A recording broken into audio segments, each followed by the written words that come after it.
massive predator glides just beneath the surface. Armor-plated body, long, narrow snout, eyes positioned for ambush. It looks exactly like a crocodile, but it's not. This creature lived 200 million years ago, long before true crocodiles ever existed. Now here's the twist. Millions of years later, on a different continent, evolution built it again. A different species, no relation, same design. But why does nature keep creating the same monsters? Across oceans and eras, evolution has rebuilt the same terrifying features: saber teeth, spiked tails, piercing beaks, and bodies built to crush. Not once, not twice, but over and over again. In this episode, we dive into the eerie patterns of convergent evolution and uncover the hidden rules behind nature's most dangerous copy-paste jobs. And nowhere is evolution's copy-paste instinct more haunting than at the muddy edge of a Triassic river.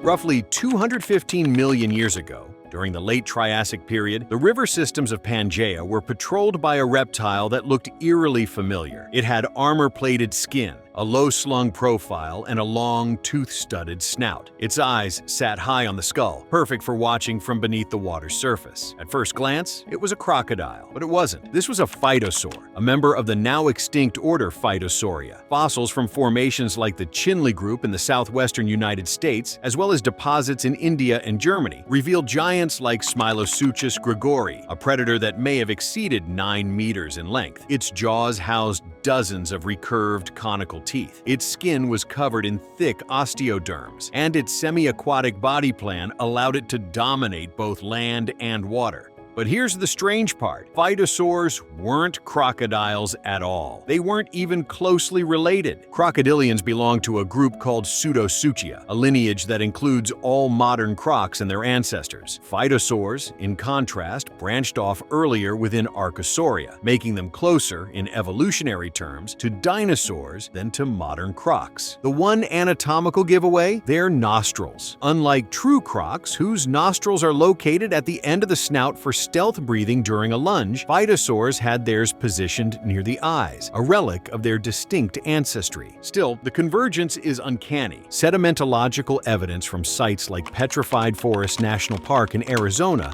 suggests that phytosaurs inhabited lowland floodplains and sluggish river systems, perfect environments for ambush. Fossilized trackways and preserved bone beds indicate that species like Ruteodon carolinensis may have coexisted with early dinosaurs and mammaliforms, preying on anything that came to drink. Then, roughly 60 million years later, after the end Triassic extinction wiped phytosaurs out, nature tried again.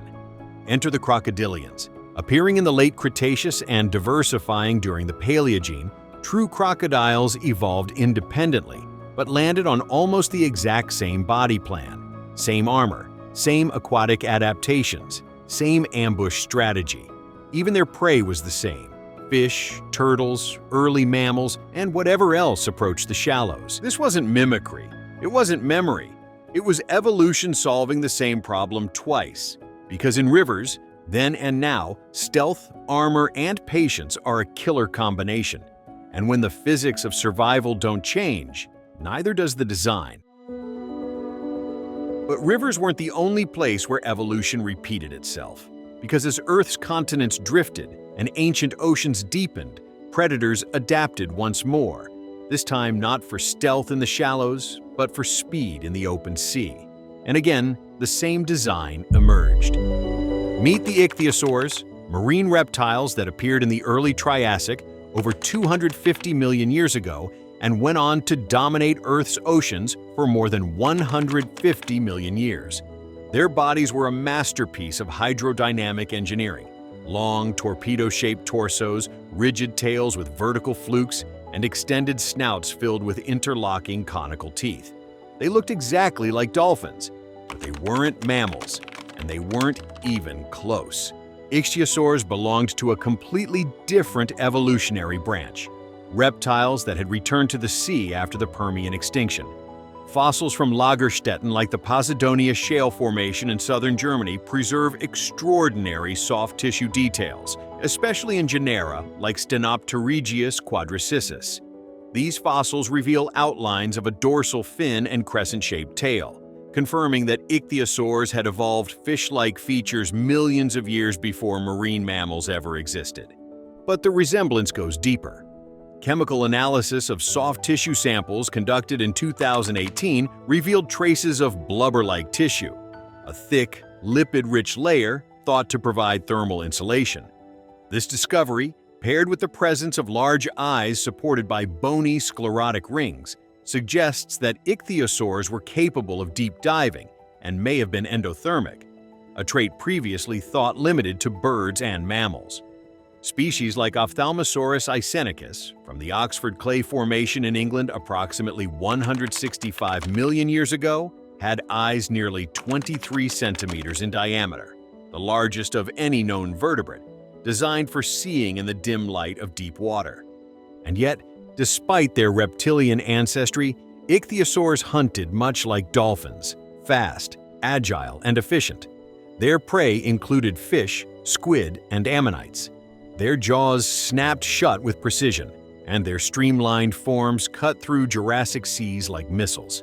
Then, long after the ichthyosaurs vanished in the late Cretaceous, nature built them again, this time using mammals. Early whales like Dorudon atrox and Basilosaurus isis, known from the Eocene-aged Wadi al-Hitan Formation in Egypt approximately 40 million years ago, evolved nearly the same features: elongated snouts, streamlined bodies, fluked tails, and blubber for insulation.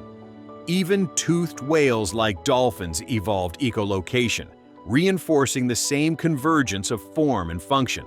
Different classes, different continents, different starting points, but the same outcome, because the physics of ocean survival are unforgiving.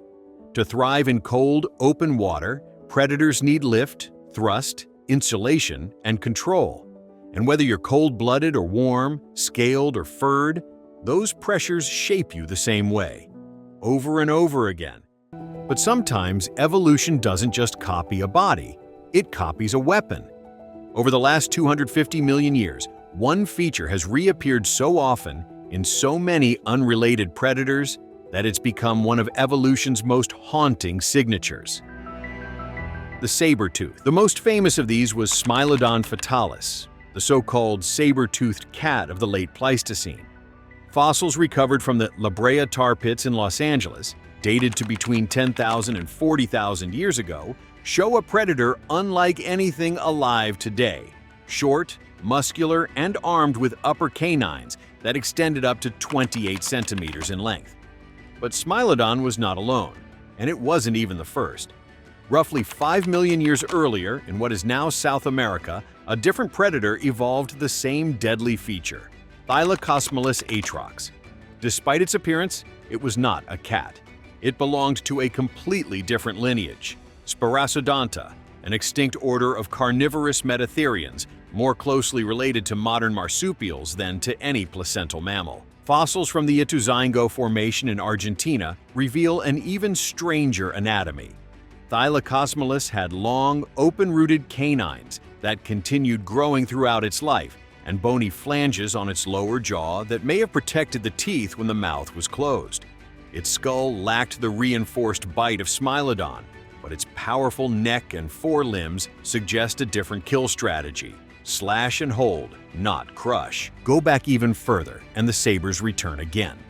In the Eocene, over 35 million years ago, the Nimravids appeared, sometimes called false saber-tooths.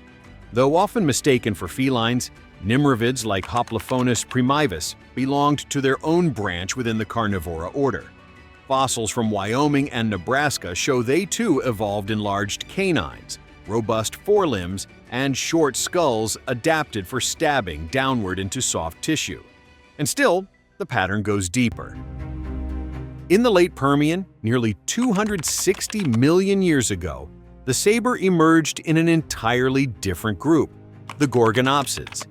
These early synapsid predators, like Inostrancevia alexandri from Russia's Severnaya Dvina Basin, bore blade-like teeth and massive temporal openings in the skull, anatomical features suggesting powerful jaw-closing muscles and a slicing bite. They weren't mammals, they weren't reptiles, but their skulls foreshadowed both. What links them all isn't ancestry, its function. Saber teeth evolved in at least 6 unrelated lineages: metatherians, placentals, synapsids, and more. And in each case, they evolved under similar pressures: predators hunting prey as large or larger than themselves. Why go saber? Because for ambush predators, deep penetrating canines can sever blood vessels and collapse windpipes before prey can retaliate. It's not a crushing bite, it's a surgical one. But sabers come at a cost: slower biting speed, fragile teeth, and specialized prey targeting. And when ecosystems change, saber-toothed specialists often don't survive. Still, the saber keeps coming back. It's a weapon nature forgets, then remembers. Because in the right environment, with the right prey, it remains one of the deadliest tools evolution ever forged. But not every survival story is written with claws and teeth. Some are written in bone. Over the last 150 million years, evolution has independently built a very different kind of monster, one that didn't chase or pounce, but stood its ground. And again, it happened more than once. In the late Cretaceous, around 70 million years ago, the forests of western North America were home to Ankylosaurus magniventris, a low-slung, heavily armored dinosaur armored herbivore that stretched over 7 meters long and weighed up to 6 tons. Its back was covered in osteoderms, fused bony plates embedded in the skin, and its skull was reinforced to resist impact. But its most iconic feature was its tail, a thick, muscular shaft ending in a massive, bony club capable of fracturing the bones of even the largest predators. Fossils from the Hell Creek Formation in Montana and Alberta show just how complete the transformation was. Ankylosaurus was not fast, but it didn't need to be. And then, tens of millions of years later, on another continent and in an entirely different class of animals, evolution did it again. In Pleistocene South America, roughly 15,000 years ago, roamed Doedicurus clavicaudatus, a member of the extinct mammalian family Glyptodontidae. It looked like a Cretaceous holdout, a massive domed back made of interlocking bone, a squat armored skull, and a stiffened tail ending in a blunt spiked club. Fully grown individuals exceeded 4 meters in length and weighed up to 1.5 tons, roughly the size of a Volkswagen Beetle. Fossils from the Luján Formation in Argentina reveal signs of combat: fused vertebrae in the tail, stress fractures consistent with lateral swings, and even possible bone lesions from club-on-club impacts, suggesting that Doedicurus may have used its tail not only to defend against predators, but in intraspecific fights for dominance. Two unrelated animals, separated by 55 million years and the mass extinction of the dinosaurs, but built with the same priorities: deflect, absorb, retaliate. And it didn't stop there. In the Jurassic, stegosaurs like Stegosaurus stenops evolved the thagomizer, a quartet of long tail spikes capable of impaling attackers. In the Triassic, early etosaurs developed armored bodies with backplates that rivaled those of ankylosaurs. Even modern armadillos, though smaller, still carry the echo of this strategy: flexible shells made of bony scutes. What links them isn't lineage, it's environmental pressure. When escape becomes impossible and predators grow too large to outrun, evolution turns defense into architecture: heavy armor, reinforced joints, bone-laden tails, living tanks. They didn't evolve to dominate, they evolved to survive. And across deep time, that was enough. But not every survival strategy was built from armor and bone. Some monsters evolved a different kind of defense, one buried deep inside their bodies. Because in the coldest environments Earth has ever known, where armor wasn't enough and speed meant nothing, evolution rewrote the rules. In the early Jurassic, over 180 million years ago, marine reptiles known as ichthyosaurs ruled the oceans. One of the best preserved genera, Stenopterygius quadricissus, found in the Posidonia shale of Holzmatt in Germany, provides something rare in the fossil record: soft tissue outlines, pigment traces, and even hints of internal fat layers. In 2018, paleobiologists analyzed chemical signatures from these fossils and identified molecular evidence for a blubber-like layer beneath the skin, similar in structure and function to that found in modern whales. Combined with their torpedo-shaped bodies, large eyes with sclerotic rings, and flippered limbs, ichthyosaurs may have been not only fully aquatic, but at least partially warm-blooded, a reptile that rewired itself to keep warm in cold water. Millions of years later, a different lineage entered the sea. Early cetaceans, like Basilosaurus isis and Dorodon atrox, evolved from land-dwelling artiodactyls during the Eocene, around 40 million years ago. Fossils from Egypt's Wadi al-Hitan reveal elongated vertebrae, specialized flippers, and thick layers of insulating blubber, key adaptations for marine life in colder, open waters. Their evolution wasn't parallel to ichthyosaurs, it was convergent. Two unrelated lineages, one reptilian, one mammalian, arriving at the same biological solution: retain heat, optimize oxygen, and dominate the ocean. But it wasn't only swimmers who faced the cold. On land, the feathered dinosaurs of the early Cretaceous were taking a different approach. Yutyrannus huali, discovered in the Yixian Formation of Liaoning Province, China, lived around 125 million years ago and measured up to 9 meters long. Yet its fossilized remains preserve traces of filamentous feathers. These proto-feathers weren't built for flight.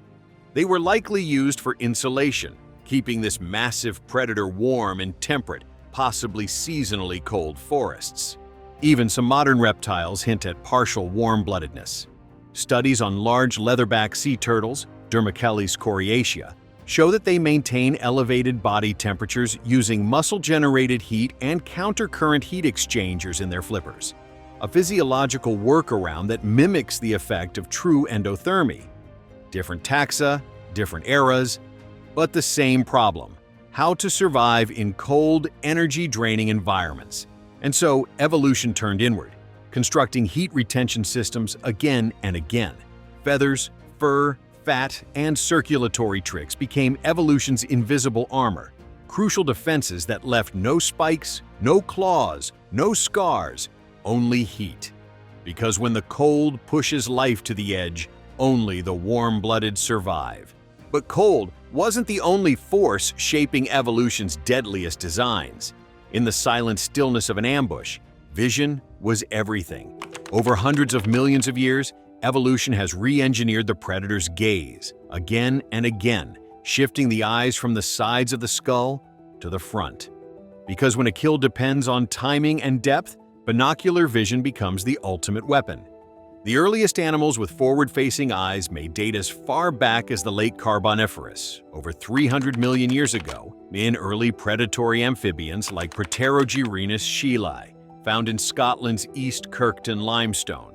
Its skull fossils show eyes set slightly forward, an early hint of overlapping visual fields, likely used to strike at swift-moving prey in swamps and streams.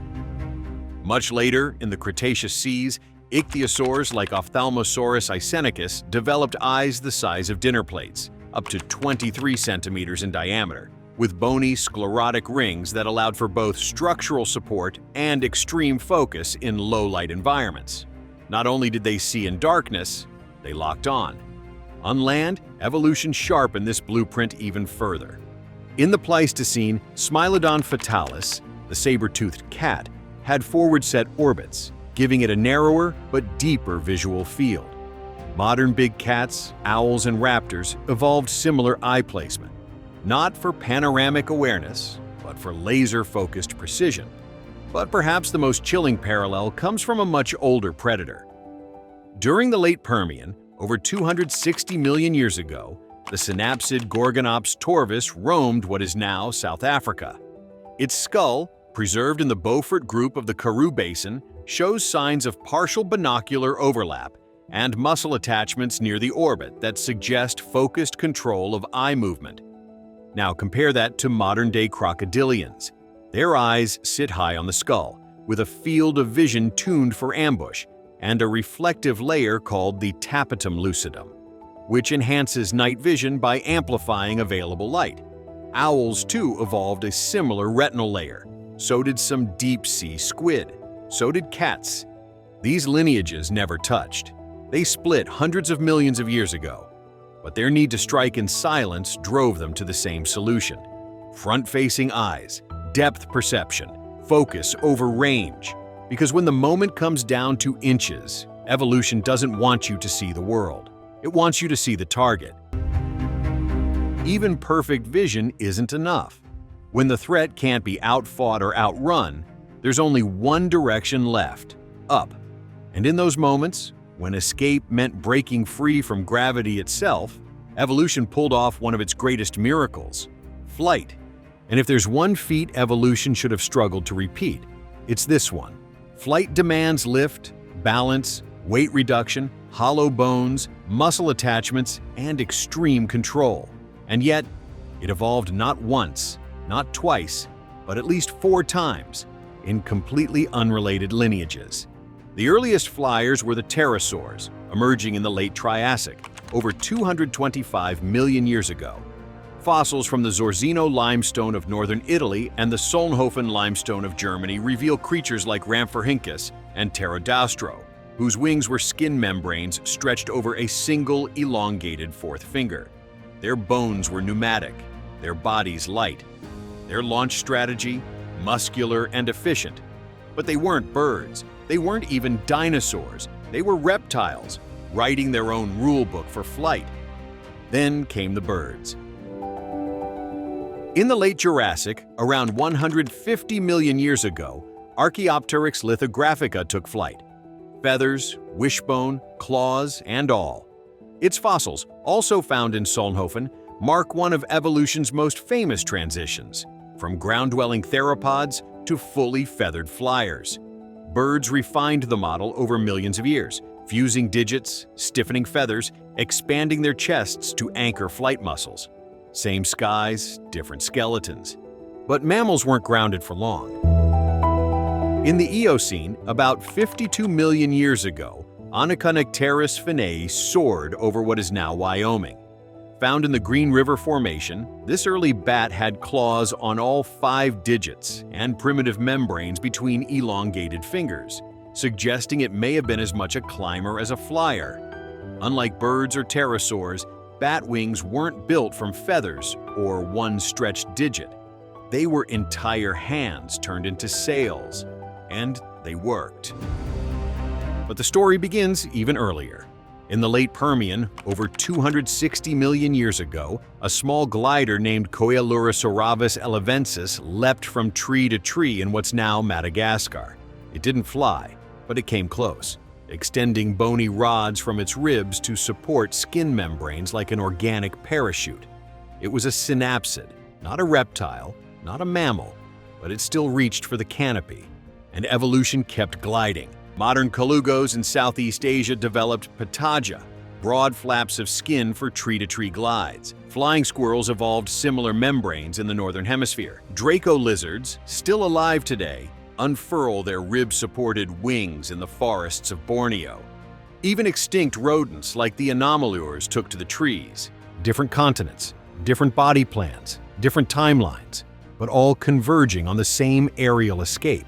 Because flight wasn't just a novelty, it was a solution to predators, to distance, to competition. And so evolution built it 4 times, with whatever it had on hand: fingers, feathers, flaps, or ribs. The materials changed, the physics didn't. And when the Earth grew dangerous, some creatures rose above it. But for those who couldn't fly and wouldn't flee, evolution found another way to fight back. It turned the back end of the body into a weapon. Across time and taxonomy, one design keeps showing up: hard, heavy, and swinging like a wrecking ball: the tail. The most iconic example is Ankylosaurus magniventris, which roamed late Cretaceous North America around 68 to 66 million years ago. Its tail ended in a solid bony club, supported by stiffened vertebrae and massive muscle attachments at the hips. When paleontologists examined fossils from the Hell Creek Formation, they found healed rib fractures in Tyrannosaurus rex specimens, evidence that ankylosaurs may have struck with enough force to break bones. But Ankylosaurus was just one iteration. Roughly 40 million years later, and halfway across the world, evolution built another tail club, this time in a mammal. Dodocaurus clavicaudatus, a 1.5-ton glyptodont from Pleistocene South America, carried a blunt, armored tail cap the size of a wrecking ball. Fossils from Argentina's Luján Formation reveal fused vertebrae, massive bony rings, and even wear patterns that suggest these tails were used in combat, possibly even between individuals of the same species. Different lineage, different continent, same weapon, and it didn't stop there. Go back to the late Jurassic, and you'll find Stegosaurus stenops, a slow-moving herbivore armed with a quartet of sharpened spikes at the end of a flexible tail. This structure, informally known as the thagomizer, has long been debated. Was it for defense or display?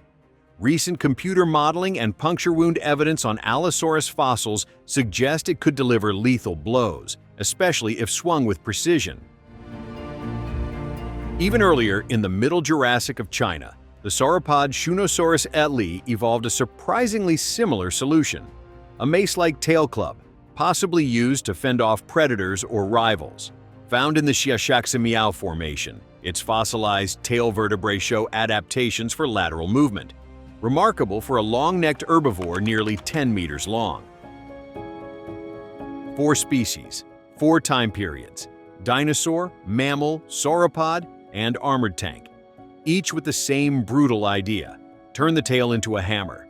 But why does this structure keep reappearing? Because when you can't outrun your enemy, and your teeth are built for plants, not flesh, the tail becomes the perfect countermeasure. It doesn't require a full turn to strike. It doesn't expose the head. And when built right, it breaks whatever it hits. In evolutionary terms, that's a good investment. But sometimes evolution didn't just fight back. It scaled up. Across hundreds of millions of years, nature has repeated one breathtaking idea: make the creature so big, nothing can touch it. From long-necked dinosaurs to colossal whales, from towering mammals to deep-sea leviathans, gigantism has evolved again and again across different continents, different ecosystems, and different evolutionary trees. Not once, not twice, but dozens of times. Start with the land giants. In the late Jurassic, around 150 million years ago, Patagotitan majorum towered over the forests of what is now Argentina. Fossils from the Cerro Barcino Formation suggest a creature over 37 meters long, weighing more than 70 tons, heavier than 10 African elephants combined. It was part of the Titanosauria, a clade that included some of the largest animals ever to walk the earth. But they weren't the only titans. Fast forward 80 million years, and another lineage reached record-breaking size, this time in the form of Indricotherium transiralicum, also known as Paraceratherium. It lived during the Oligocene, about 30 million years ago, in what is now Central Asia. A hornless, long-limbed relative of modern rhinos, it may have stood 5.5 meters tall at the shoulder and weighed over 15 tons, the largest terrestrial mammal ever known. And yet, it had no armor, no claws, no horns. Its size alone was its defense. In the sea, the story gets even more dramatic. During the Cretaceous, the oceans were home to Shawneesaurus siccaniensis, a massive ichthyosaur from British Columbia. It lived around 215 million years ago and may have reached lengths of 21 meters, the size of a modern sperm whale. Its fossils, found in the Pardinet Formation, suggest a deep-diving, squid-hunting predator that rivaled the bulk of today's ocean giants. And of course, no discussion of size is complete without the modern record holder, Balaenoptera musculus, the blue whale. Evolving just a few million years ago during the Pliocene, it remains the largest animal to have ever existed, with some individuals measuring over 30 meters and weighing 180 tons. No dinosaur, no reptile, no prehistoric fish ever came close. But gigantism didn't only happen in herbivores or passive filter feeders. Deinosuchus ryograndensis, a crocodilian from the late Cretaceous of North America, reached lengths of 10 to 12 meters and weighed up to 8 tons. Its fossilized bite marks appear on hadrosaur bones, suggesting it may have ambushed dinosaurs from the shore. Its massive skull, found in Texas and Montana, shows tooth sockets as wide as soda cans. So why does evolution keep making giants? Because in certain environments, open plains, deep oceans, isolated islands, being huge offers protection, reach, stamina, and thermal stability. Big animals lose heat slower. They carry more muscle. They can digest tough food for longer. And in many ecosystems, once you reach a certain size, predators stop trying. But size comes at a cost: slow reproduction, massive calorie needs, and collapse if food runs low. So giants rarely last forever. Still, they keep returning. Different eras, different lineages, same towering result. Because when evolution wants to make something untouchable, it builds a giant. So what does it all mean? Across vast stretches of time and space, from Permian wetlands to Cretaceous seas, from Jurassic forests to icy Pleistocene plains, we've watched evolution perform the same astonishing act. Not once or twice, but over and over again. It gave us a crocodile that wasn't a crocodile, a whale that walked the land, a saber-toothed predator with no feline ancestry, creatures covered in natural armor, others fine-tuned for ambush, and giants that towered over their worlds, each forged by different bloodlines in different corners of Earth, and yet somehow sculpted into the same forms. These were not copies, they weren't imitators, and they weren't the product of shared inheritance. They were the result of convergent evolution, the principle that when life is faced with the same environmental pressure, the same physical constraints, and the same survival stakes, it often finds its way to the same solution, regardless of its starting point. Not because nature is conservative, but because biology operates within limits, defined by physics, shaped by chemistry, and dictated by the narrow rules of what works and what doesn't. There are only so many ways to glide through the air, only so many tail shapes that can deliver a bone-crushing blow, only so many eye placements that allow a predator to strike with lethal precision, only so many body plans that can endure cold, move with stealth, or hold their own against time. And when evolution stumbles across one of those solutions, when it builds something that works, it doesn't hesitate to build it again, even in species that have never crossed paths, and in lineages that diverged hundreds of millions of years before the trait ever emerged.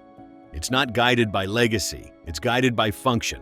Drag shapes the swimmer, predators shape the prey, gravity shapes the giant, and the constraints of survival shape everything in between.